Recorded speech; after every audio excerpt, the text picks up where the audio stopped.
the green light in the forest. But something was different that day.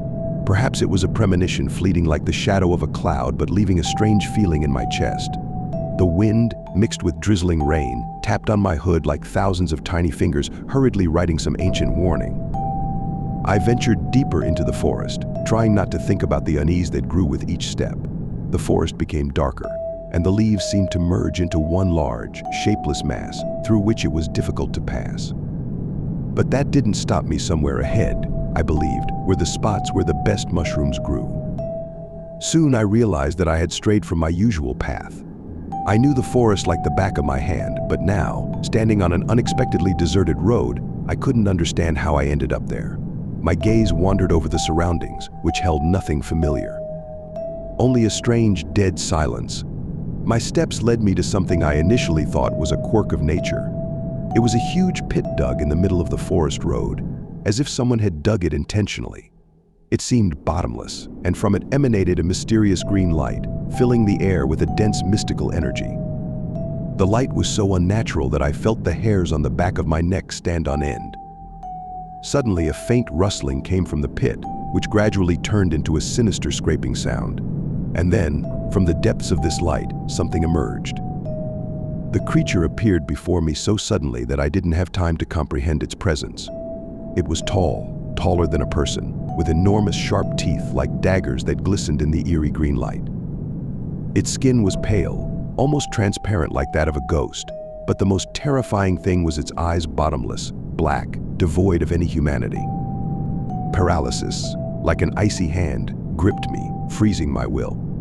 The creature seemed to move slowly, but with each passing moment, it drew closer and closer. I felt cold sweat trickle down my forehead, and suddenly something within me snapped, releasing the instinct to survive. I turned and ran. I ran through the forest, branches slapping my face, tearing the skin, but the fear was stronger than the pain. Behind me, I could hear a low growl that sent a chill down my spine. Every movement was accompanied by a strange sensation that the creature was right behind me, ready to grab me with its terrifying claws. I didn't know where I was running. The forest around me seemed like an endless labyrinth, and every tree looked identical to the last. The air grew even colder, the wind intensified as if it too was against me. But I kept running, each breath cutting through my chest like a knife. In desperation, I screamed, hoping for a miracle that someone somewhere would hear me. My voice, distorted by fear, tore through the silence, echoing off the trees.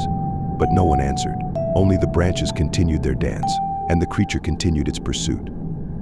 My foot slipped on the wet leaves, and I tumbled to the ground. Mud immediately clung to my face and hands, but I was too terrified to feel anything other than horror. I tried to get up, but my body refused to obey.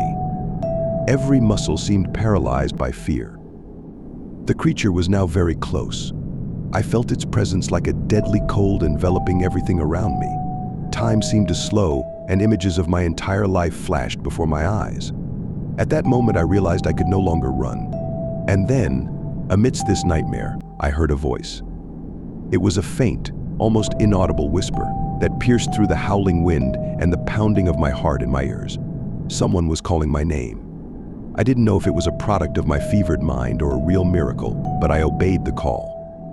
Gathering my last strength, I pushed forward. And then I saw it. A dim, almost invisible strip of light breaking through the trees.